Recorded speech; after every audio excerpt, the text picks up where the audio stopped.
There's a real interesting article in the Financial Times this morning. Headline is Prosecuting Donald Trump, the question that will roil Biden's first year. And let me read you a short excerpt here. Donald Trump will leave the White House with potential personal criminal liability, unlike any commander-in-chief since Richard Nixon, who was saved by a controversial and sweeping pardon gifted by his successor, Gerald Ford, after he resigned in disgrace.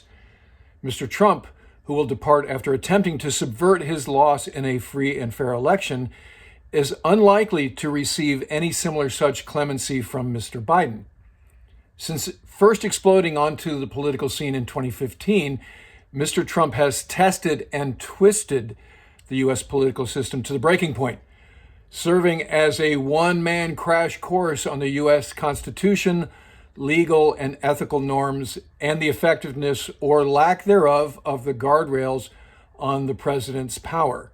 Now his departure from office will force Washington to confront yet another question rarely asked in U.S. history. Should a former president be prosecuted? So the part about the crash course on the Constitution and ethical norms we've dealt with in previous episodes. As I've said, one of the unintended good consequences of the Trump years has been it's made us all more civically savvy about the amendments, about the three branches of government, about NATO, about the limits of presidential power traditionally and where Trump has pushed those norms. So let's talk a little bit about pardons now and what Biden should or shouldn't do once he takes office. So let's review where Trump has some legal liability. So first, there's the New York State case around tax fraud that the Southern District of New York, again, something we didn't ever know about now, hashtag SDNY, is front and center, or has been for the last number of years. So tax fraud. Yesterday, we talked about the Mueller investigation and what that yielded. So in spite of Barr's spinning of the results once that was published, and Trump's doubling down and even more so making it a binary good thing, despite that, the actual findings did reveal some evidence of obstruction that is punishable or potentially punishable. Possible criminal obstruction, so that could happen. And then most sensationally, he allegedly, and by the assertion of his own personal lawyer, formerly personal lawyer Michael Cohen, his fixer, he paid $130,000 of hush money to porn star Stormy Daniels to cover up the fact that she'd had an affair with him, using campaign funds, which is illegal. So now we talk about the notion of a pardon. It's ironic that people are talking about how many pardons will Trump give out on his way out the door to all of his cronies, friends, proxies. So I'm not talking about Trump pardons. We're talking about if Trump is prosecuted for the crimes we just reviewed and other things, should Biden pardon him? Okay, so I'm old enough to remember the Nixon years and Watergate.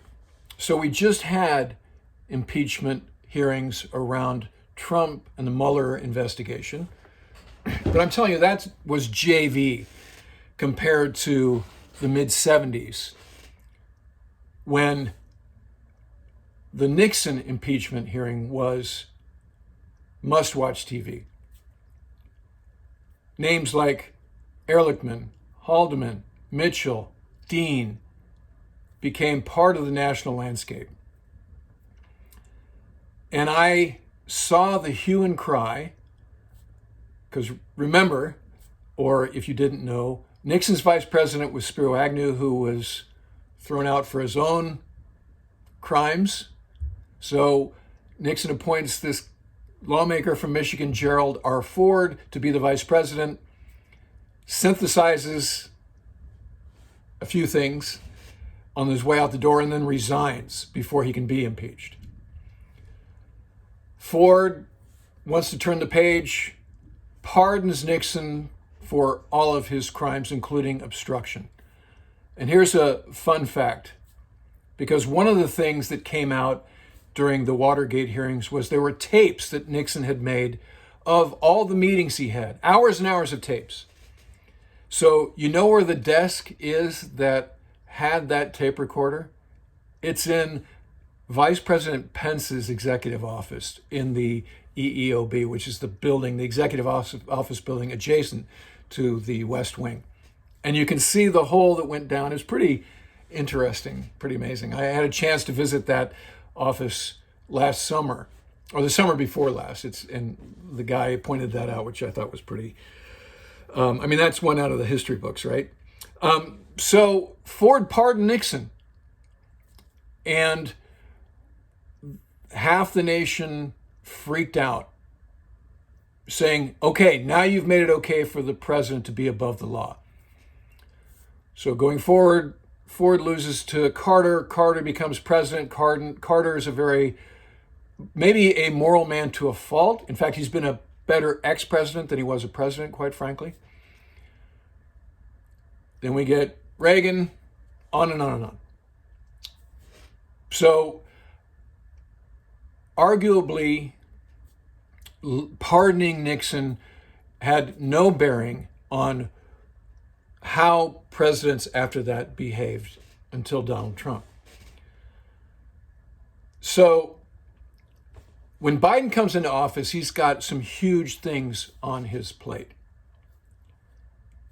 The pandemic, the economy, our international standing, to include our relations with China, international trade, fixing NATO, get the respect back, dealing with Iran, figuring out how we're going to pull out of Afghanistan without just handing it back to the Taliban and getting right back to 2001 again. And then the climate, right? Are we going to get back into the Paris Treaty Accords? What are we going to do about the science of climate and acknowledging that? So those are pri one. That's where the expectation is. But there's a lot of ire and anger and animosity about what Trump did during his time as president. People, particularly on the far left, progressives, don't want to forget. And they've already said, if you let him off, then you're making it okay for the president to be above the law. And we're laying the groundwork for another bad actor. But my belief is, if Trump is prosecuted, that it would be smart for President Biden to pardon him. And I say that, again, look at my body of work criticizing Donald Trump in recent years. I'm no fanboy. But as I mentioned, I lived through Watergate and the Ford years. And I think Gerald Ford was wise to allow the nation to turn the page, because we've seen what happens when you go after Donald Trump. Look at this impeachment. It was a mess.